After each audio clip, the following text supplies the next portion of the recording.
savez, depuis l'annonce officielle par le gouvernement guinéen suite à la survenue de cette épidémie, notre pays a bénéficié d'un soutien inestimable, d'abord de la communauté internationale et de tous les partenaires techniques et financiers, en nous apportant tout l'appui nécessaire, appui en termes financiers, humains et en termes d'équipement, afin que le gouvernement puisse de façon accélérée circonscrire cette épidémie.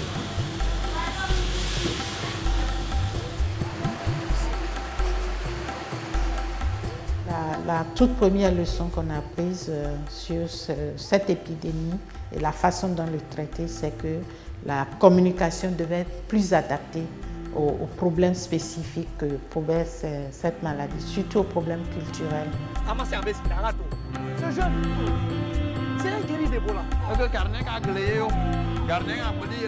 Nous avons des représentations là, et c'est des membres qui sont ici de ces communautés, qui connaissent ces communautés, et c'est ce qui faisait notre force. Quand on part, on travaille avec ceux-ci. C'est ceux-ci d'abord qui sont sensibilisés. Quand ils sont acquis à la cause, c'est eux qui nous feront le chemin pour aller vers les gens.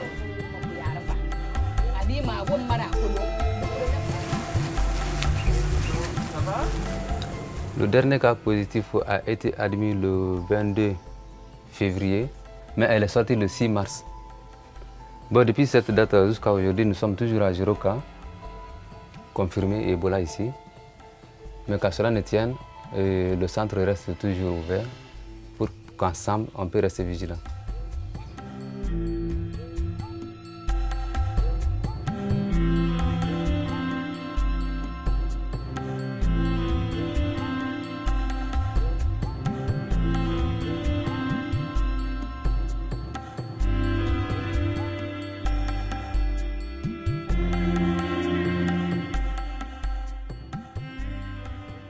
Au départ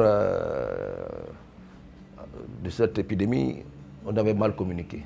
La communication avait fait réellement défaut. Et vous savez, aujourd'hui, l'une des armes les plus efficaces face à un tel genre de crise, c'est la bonne communication.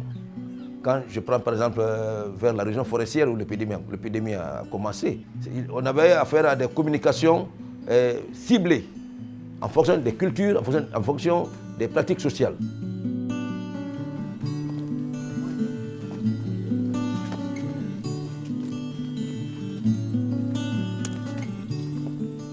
Nous sommes très satisfaits du résultat. Malgré aussi, il y a eu beaucoup de décès. Parce que depuis l'ouverture du centre jusqu'à maintenant, il y a eu 50 décès. D'abord, au niveau de la population, ça n'allait pas. Et les gens disaient que quand on vient au CT, c'est pour enlever les organes nobles de ces malades, c'est pour faire ceci, cela, tuer. Et avec... on a fait des sorties guéries massives de Fogna. Et cela a beaucoup soulagé la population, surtout les villages environnants aussi étaient satisfaits. Cela les a prouvé que vraiment quand ils viennent au CT, ce n'était pas pour les tuer, mais c'était plutôt de les soigner. Le problème Ebola, avec son cortège de mensonges, de tous les problèmes qui entouraient, ce n'était pas facile d'accepter le CTE ici au village. Alors, tout mon rôle était de les sensibiliser. Ebola koto ni ho golong papel ka ho Ebola man le wo kaya epel hwama pai na loamu dakam man de ka pai Ebola hal ka no ka pai tai damal de ka pai da hwe ya ga tanga da pu Alphonse ni pel pai le ku le wo boy ya ka di me makaka ngwen lo peka kolu ngomang et c'était au to pai ka tian bu kende memu da ga ka kulala cái đẹp á, mua trâu mè đẹp là một cái mè ác đi nhé quý nhà là cái điều cả là cái này bao lũ đi đã thì cái này nhiều bài cũng nó đau rồi vẫn đã.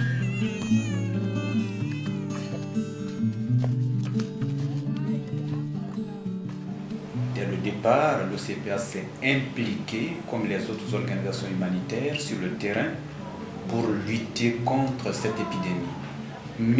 Basé sur vraiment une bonne approche de l'homme, pour lui faire comprendre, prendre conscience de l'épidémie et comment lutter. Et aussi, nous sommes en train présentement de faire un recensement des orphelins d'Ebola que nous allons soutenir pour une période bien déterminée.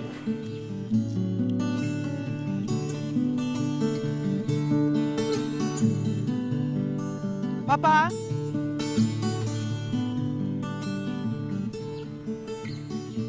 Nous allons essayer de nous occuper d'eux au moins jusqu'à 4 ans et l'avenir en décidera. Puisque le papa y est quand même, mais le papa n'a pas les moyens de s'occuper des autres enfants. Donc c'est pourquoi on nous l'a amené. Et le docteur a vérifié que l'enfant n'avait rien. Quand nous avons reçu des cas suspects d'Ebola, nous avons fait venir le médecin-chef, Dr Martin, pour détecter si effectivement les enfants étaient atteints. Et il nous a dit que les enfants n'étaient pas en danger, on pouvait les accueillir. Le vieillard, nous avons eu une série de formations sur cette pathologie. Donc, les enfants, comme je vous l'ai dit, sont suivis régulièrement. Donc, chaque mois, nous passons les passés en revue. Nous essayons de faire un certain nombre d'examens. Et s'il y a des signes orientateurs vers la pathologie d'Ebola, on essaie de faire une référence. Mais s'il n'y en a pas, on essaie de faire leur prise en charge. Et ces femmes-là sont formées dans ce sens-là. On leur dit que voilà, ces enfants-là ont perdu leurs parents suite à cette situation. Donc, leur prise en charge, c'est comme ça, c'est comme ça. Non, non, après la visite, nous allons à l'hôpital. Tiens, ce n'est qu'après l'enterrement que les enfants nous parviennent et dans des conditions misérables. Donc, nous accueillons ces enfants à bras ouverts et nous faisons ce que nous pouvons pour eux.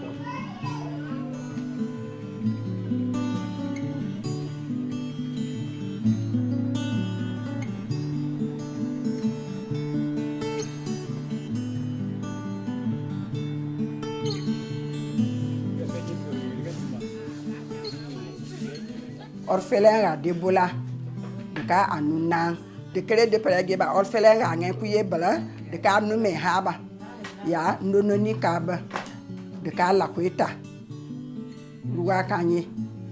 Donc, il n'y a pas de zouolka, d'akaba, konomanaga akabadi, de mahaman, d'oua la kuita man, la colmanaga, d'akadier, du repas la colque. C'est pourquoi nous disons que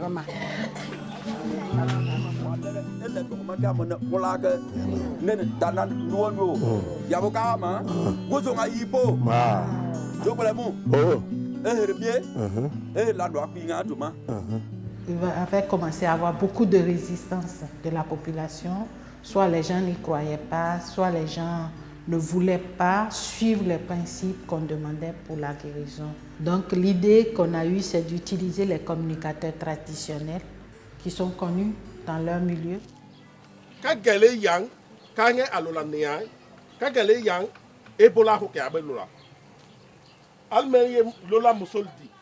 Ebola apala woloma ubanga ka noara li wobola dama Ebola awon famille ga Ebola ka ba nyonyongo aka nuba ka gunde la yo tora de lama gwanga gola nwa ka gugu ma hwale.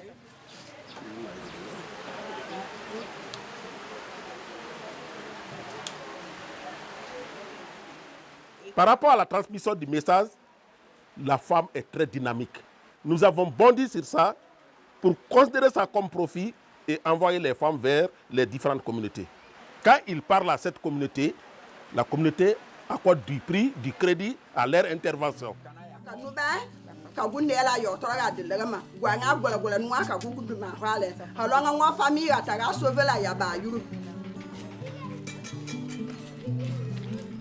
Ok, awal sino tuwa dalé loka du poba de fois kono ngakala du wami ma baté du po ko haga do gade ka kalila donc kule yuruhu di la pak adu po.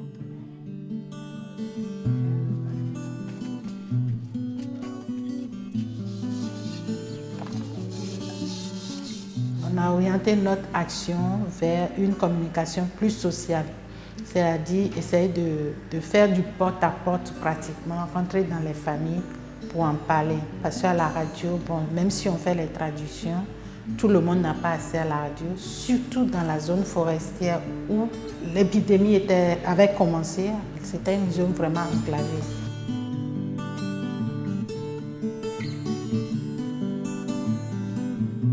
Mais on a complété parce que la maladie était en train de se déplacer vers la basse Guinée, qui est un peu mieux couverte. Conakry, il y a plus de radios, donc la communication avec les radios et les autres médias était un peu plus fluide que pour la Guinée forestière. Qui ça? C'est quelqu'un qui a fait, n'a pas... Action, on te donne le signal, action, tu viens. Hein? Tu viens là, tu t'arrêtes, comme elle a dit, tu prends ton temps, tu regardes de gauche à droite très bien, et puis tu traverses, mais avec nonchalance. Hein? Faut pas être rapide parce que tu es censé être quelqu'un quand même qui est guéri d'Ebola, donc qui a l'air un peu fatigué, un peu déçu de la vie, tu vois. Parce que dans le sport, le petit, il a perdu presque tous ses parents. Bonjour, tu veux quoi? Le pain. Là, c'est un spot un peu pour sensibiliser la population guinéenne sur le fait que les personnes guéries d'Ebola ne sont plus contagieuses et donc peuvent être réinsérées comme toute personne normale. Hey, non maman. Quoi? Non. Non, maman, viens ici. Non, viens ici. Écoute, je vais te le dire. Tu connais la famille Bronzo? Oui, celle qui a été ravagée par Ebola là. Très bien. Il est le seul rescapé de cette famille. Mais qu'est-ce qui se passe? Hey, mais Sally, pourquoi tu fuis ainsi avec ton fils? Ce jeune est un guéri d'Ebola. Non, Vous Sally. savez que cette maladie est très contagieuse. Ce jeune-là, il m'a fourré quoi. C'est rapide. Ce jeune, c'est important donc pour nous d'organiser, de réaliser ce spot vidéo pour sensibiliser les citoyens guinéens de Conakry et de l'intérieur du pays sur l'importance d'aider ces personnes-là socialement, de les approcher après les moments difficiles qu'ils ont traversés. Informez-vous, les médecins du centre de traitement Ebola, où Mamadou était, ont confirmé après les examens qu'il ne peut plus transmettre la maladie. C'est pourquoi ils l'ont laissé sortir. Ah bon? Oui, bien sûr. Il a assez perdu de parents et a mal. N'en rajoutez pas sur sa douleur, s'il vous plaît. Donc c'est un spot qui va aller dans ce sens, qu'on va diffuser sur beaucoup de médias partenaires pour permettre sa large diffusion. Donc moi je note qu'il faut intégrer la dimension culturelle, la dimension sociale dans notre communication de base.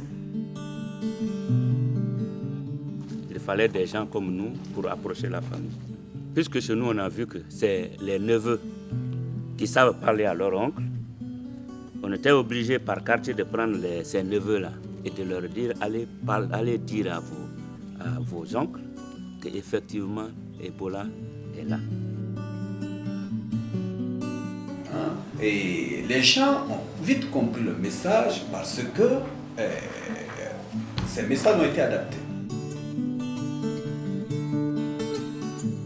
Il a fallu l'implication de ces communautés pour que nous puissions faire passer nos messages. C'est pourquoi il a été question de recruter au sein de toutes les communautés et on a impliqué les religieux, les jeunes, les femmes et les leaders d'opinion pour qu'ensemble nous formions la même équipe pour que les messages puissent être passés selon les réalités, selon les cultures. Et ce qui a été fait pour que nous en arrivions aujourd'hui à ce résultat que nous sommes en train vraiment qui sont aujourd'hui très fort appréciables. Miliba kwaka denange akako pele ka yihu ne kala Ebola kwakama goro ahama honili ba wala gumbra me wo ka to mais danga da ko de déplacer des tata ko des membres des présidents membres des équipes.